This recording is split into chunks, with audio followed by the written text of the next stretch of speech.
విద్యా వెలుగు వీక్షకులందరికీ ప్రేక్షకులందరికీ నూతన సంవత్సరము 2026 సంవత్సరం మందు శుభాకాంక్షలు తెలియజేస్తా ఉన్నాను.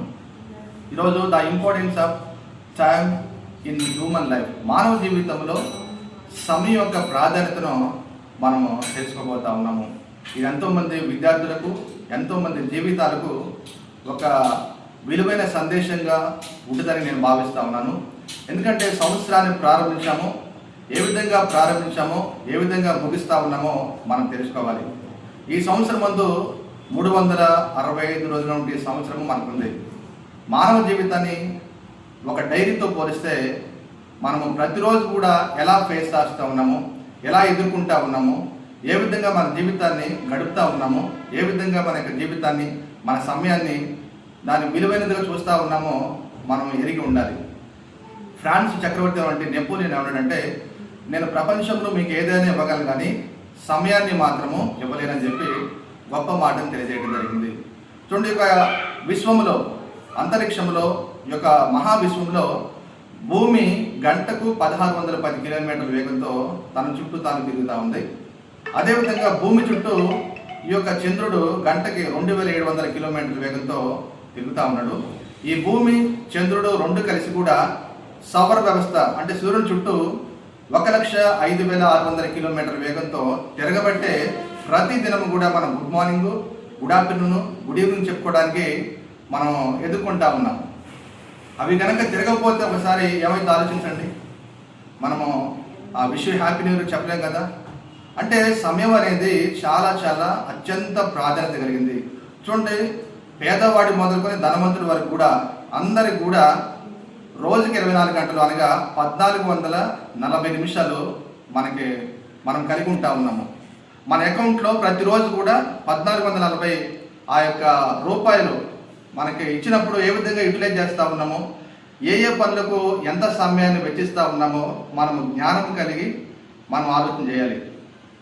సమయం యొక్క విలువ గురించి మనం చూస్తే, ఒక సెకండ్ యొక్క విలువ ఆ యొక్క గోల్డ్ మెడల్ కోల్పోయిన వ్యక్తిని అడిగితే తను బాధపడుతూ తెలియజేస్తూ ఉంటాడు.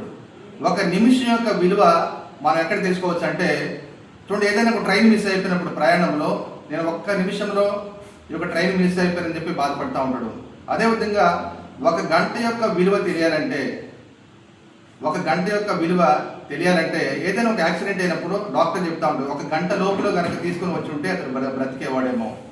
ఒక రోజు యొక్క విలువ తెలియాలంటే, మన జీవితంలో ఏదైనా చెడు జరిగినప్పుడు ఈ రోజు జరగకుండా ఉంటే బాగుండని చెప్పి మనం అనుకుంటా ఉంటాము. ఒక నెల యొక్క విలువ తెలియాలంటే, గర్భిణీ స్త్రీ తాను ముందుగానే ప్రీమెచ్యూర్ అంటే 7వ నెలలో కానీ 8వ నెలలో తన బిడ్డను కన్న తర్వాత ఆ బిడ్డను ఐస్ బాక్స్లో పెట్టినప్పుడు 7వ నెలలోనో 8వ నెలలోనో ఆ బిడ్డను చూసి బాధపడుతున్నప్పుడు, ఎందుకు ముందే వచ్చావు తల్లి అని చెప్పి ఆ బాధ చూసి తల్లి ఏడుస్తూ ఉంటుంది. అంటే ఆ నెల యొక్క విలువ చాలా ప్రాధాన్యత కూడింది. ఆ తర్వాత ఒక సంవత్సరం యొక్క విలువ తెలియాలంటే, సంవత్సరం అంతా విద్యార్థి చదివిన తర్వాత ఫెయిల్ అయిపోతే అప్పుడు బాధపడుతున్న వ్యక్తి సంవత్సరాన్ని వృధా చేసి చెప్పి తెలియజేస్తూ ఉంటాడు. అంటే జీవితంలో సమయం అనేది చాలా చాలా ఇంపార్టెంట్. అందుకే అన్నారు ఇంగ్లీష్లో, time is more valuable than money and gold అని. అంటే సమయము డబ్బు కంటే, బంగారం కంటే, ఈ లోకంలో ఉన్నటువంటి ఎలాంటి విలువైన వాటికంటే కూడా చాలా ప్రశస్తమైందని చెప్పి ఈ యొక్క స్టేట్మెంట్ ద్వారా మనం తెలుసుకోవచ్చు. అంటే ప్రతి ఒక్కరు కూడా సమానంగా చూడండి, ప్రపంచంలో సమానంగా కలిగి ఉన్న ఆస్తి ఏకైక ఉన్న విషయం ఏంటి తెలుసా? మనకి సమయమే. ఈ సమయమే కనుక మన జీవితంలో లేకపోతే మనం ఏమి కూడా సాధించలేము. సో ఉదయం లేచిన దగ్గర నుంచి దాదాపు ఆ యొక్క పడుకునే వరకు కూడా మన సమయాన్ని దేనికి కేటాయిస్తూ ఉన్నామో, ఏవి ప్రాధాన్యత కలిగింది, ఏవి ప్రాధాన్యత లేదు మనం తెలుసుకోవాలి. చూడండి, మోక్షగుండం విశ్వేశ్వర గారి జీవితాన్ని కనుక మనం స్టడీ చేస్తే, తన జీవితంలో ఒక మంచి ప్లానింగ్, అదేవిధంగా డిసిప్లిన్ అంటే క్రమశిక్షణ కలిగి ఉన్నాడు. బెంగళూరులోని యూనివర్సిటీలో ఆ యొక్క యూనివర్సిటీ యొక్క గేట్ దగ్గర తన యొక్క టైం టేబుల్ గురించి రాయబడింది.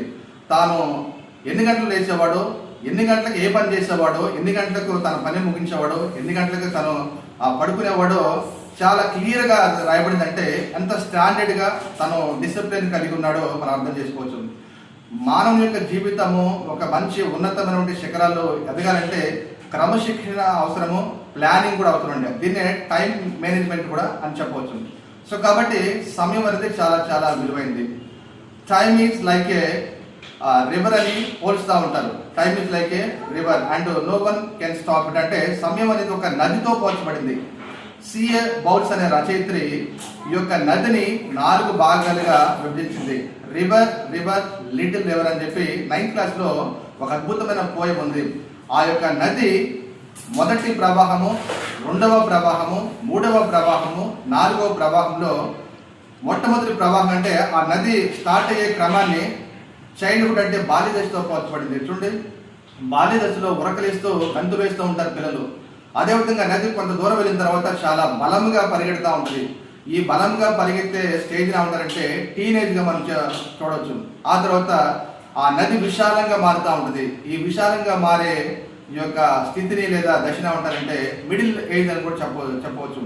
ఆ తర్వాత సముద్రంలో నది కలిసే ఆ స్టేజ్ ఎలా ఉంటారంటే చివరి భాగం అంటే ఓల్డ్ ఏజ్గా మనం చెప్పవచ్చు. అంటే మానవ జీవితంలో పిల్లలైనా, యవ్వనస్తులైనా, మధ్య వయసులో వారైనా లేదా వృద్ధులైనా సరే సమయంతో పోరాడుతూ ఉన్నారు. సమయానికి వారు పరిగెడుతూ ఉన్నారు. అందుకే శ్రీశ్రీ కూడా ఒక మంచి మాట చెప్పాడు, కుదిరితే పరిగెత్తు, లేదంటే నడువు, అది కూడా చేత కాకపోతే పాకుతూనైనా వెళ్ళని చెప్పి గొప్ప మాటను, గొప్ప హితోపదేశం తెలియజేయడం జరిగింది. కాబట్టి సమయం అనేది మన జీవితంలో చాలా చాలా ప్రాముఖ్యమైనది. జీవితాలు బాగుపడాలంటే లేదా జీవితాలు నాశనం కావాలంటే ఈ సమయమే. సమయాన్ని కనుక సరిగా ఉపయోగించుకోకపోతే జీవితాలు నాశనం అయిపోతూ ఉంటాయి.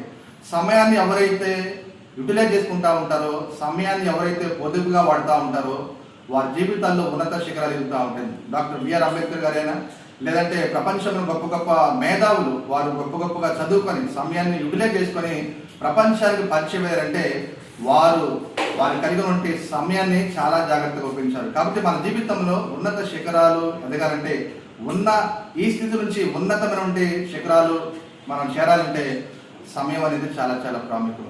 చూడండి, గొంగలి పురుగు 21 రోజుల తర్వాత ఏ విధంగా ఒక బటర్ఫ్లైగా ఎదుగుతూ ఉంటుందో మన జీవితంలో కూడా ఏదైనా ఒక విషయం పట్ల మంచి పట్టుదల కలిగి మంచి సామర్థ్యం కలిగి ఉన్నట్లయితే మనం కూడా గొప్పగా ఎదుగుతూ ఉంటాం. ఎందుకంటే ఇది 21వ శతాబ్దం, అనగా రోబోటిక్ జనరేషన్. అంతా ఫాస్ట్గా ఉంటా ఉన్నారు.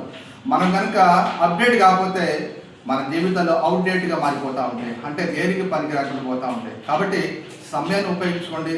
మీ యొక్క కుటుంబంలో ఎవరైతే విద్యార్థులు ఉన్నారో లేదా ఎవరైతే మంచి ఎగ్జామ్స్లో పోటీ పడుతూ ఉన్నారో చూడండి, ఎవరైతే క్రీడల విషయంలో కావచ్చు లేదా సామర్థ్యాల విషయంలో కావచ్చు ఎక్కడైతే లోపాలని వాటిని సరి చేసుకొని ఈ సంవత్సరంలో ప్రారంభించండి.